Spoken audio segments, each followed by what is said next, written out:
እሼቱ መለሰ በፐርፐዝ ብላክ ኢትዮጵያው ዶክተር ፍስሐ እሼቱ 1 ቢሊዮን ብር ይዞ ከመጥፋትና ከራሱ ከፐርፐዝ ብላክ ኢትዮጵያ ጋር በተያያዘ የተነሳበት ሮመር አስመልክቶ በገደምዳሜውም ቢሆን እየተንደፋደፈ መልስ ሰጥቷል። በመጀመሪያ ደረጃ እንደዚህ እየወጣችሁ መልስ የምትሰጡ ሰዎች በክብር አመሰግናችኋለሁ።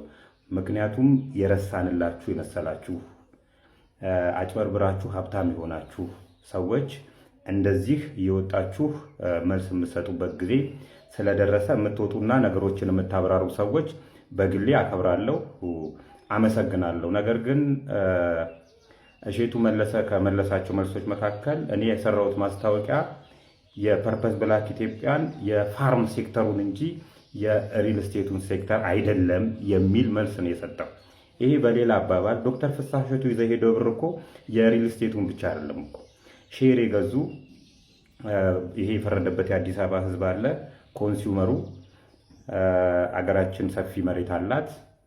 ስለዚህ እዚህ መሬት ላይ የተለያዩ ኮንሱም የሚደረጉ ነገሮችን ቲማቲም፣ ሽንኩርት ምናምን እናመርታለን የሚሉ አንዲት ቀን ማረሻ በእጃቸው ይዞ የማያውቁ እጃቸው የሚለሰልስ ሰዎች ይመጡና የግብርና ባለሙያ ይሆናሉ። የተመረቁበትም የግብርና ስራ አይደለም፣ ግብርናን ጭራሽ የማያውቁ ሰዎች ይመጡና ሽንኩርት እናመርታለን፣ በርበሬ እናመርታለን እያሉ ሼር እንድንገዙ። ይሄ አንዱ ዶክተር ፍስሐ እሼቱ ነው። እንግዲህ በዚህም ኑና ሼር ግዙ አዲስ አበባ ላይ በርካሽ ዋጋ ከገጠር አስመጥተን ምናምን ብሎ ተንተባትቦ ህዝብ በልቶ፣ በተጨማሪም ደግሞ ሌላ የሪል ስቴት የመኖሪያ ቤት ችግር ስላለ ደግሞ 1.5 ሚሊዮን ብር ምንም መሬት ባይኖረው ሜክሲኮ ላይ ፒያሳ ላይ መሀል ፒያሳ ላይ ቦታ እንኳን ሳይኖር ቤት ሰርቼ እሰጣችኋለሁና አምጡ እያለ ተቀብሎ ነው እጥብ አድርጎ አሜሪካ የገባው።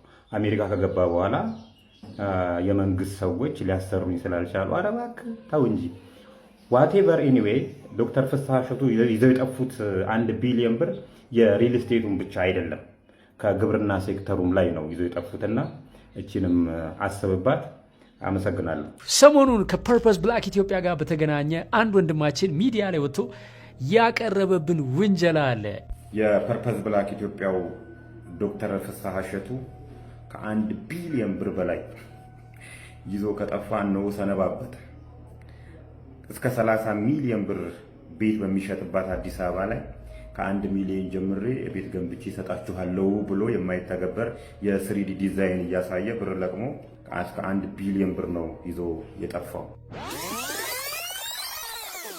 ከ1 ቢሊዮን ብር በላይ እስከ 1 ቢሊዮን ብር ነው ይዞ የጠፋው። እሱ ቢኮበልልም ግን የፐርፐዝ ብላክ ኢትዮጵያን ማስታወቂያ የሰራው እሼቱ መለሰ እዚሁ ነው ያለው።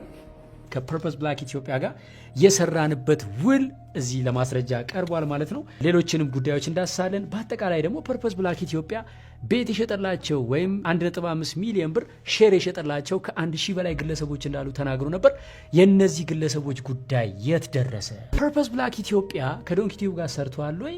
መቼ ነው የሰራው? ምንድን ነው የሰራው የሚለውን እንየው። ዶክተር ፍስሐ እሼቱ አሁን ስንት ላይ ነው?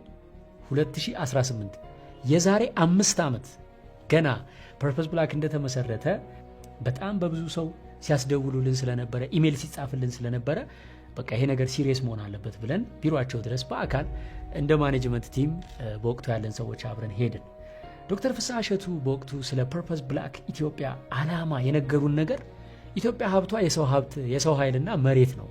ይሄ የገጠር መሬት ከታረሰና መሀል ላይ ብዙ ነጋዴ ብዙ ደላላ ሳይገባበት በቀጥታ ከገጠር ቤት በ1.5 ሚሊዮን ብር ግዙ ብላችሁ ያስተዋወቃችሁት ለምንድን ነው?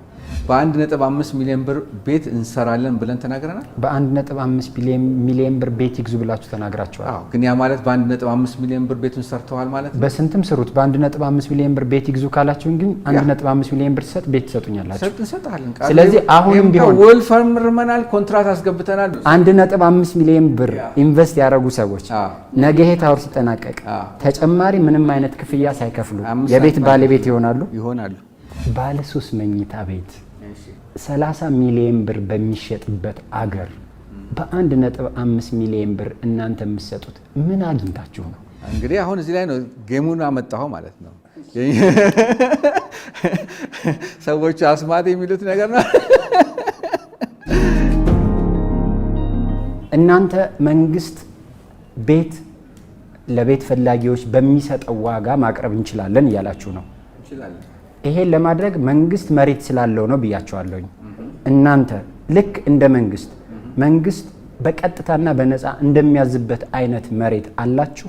አሁን ከኮንፊደንሻሊቲ አኳያ ያ ቦታ የት እንደሆነ መናገር አልችልም። በግል ግን አሳያለሁ። የዛሬ 5 ዓመት የመጨረሻው ሰው የመጨረሻውን ቤት በከፈለው ገንዘብ ያገኛል ብለው አሁን ቃል መስጠት ይችላሉ? እሱ ላይ ቃል አልሰጥም። ይሄ ፕሮጀክት ገንዘብ ይጠይቃል። ወደ 350 ቢሊዮን ብር ይጠይቃል።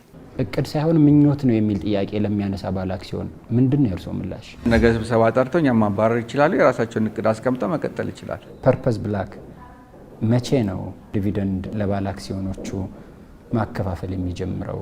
አጭበርብረናቸዋል ኦር ሳምቲንግ ላይክ ዳት ተብሎ ነው የሚገመት። የፐርፐስ ብላክ ኢትዮጵያው ዶክተር ፍስሐ እሸቱ ከ1 ቢሊዮን ብር በላይ ይዞ ከጠፋ ነው ሰነባበተ። እስከ 30 ሚሊዮን ብር ቤት በሚሸጥባት አዲስ አበባ ላይ ከ1 ሚሊዮን ጀምሬ ቤት ገንብቼ ሰጣችኋለሁ ብሎ የማይተገበር የ3D ዲዛይን እያሳየ ብር ለቅሞ እስከ 1 ቢሊዮን ብር ነው ይዞ የጠፋው።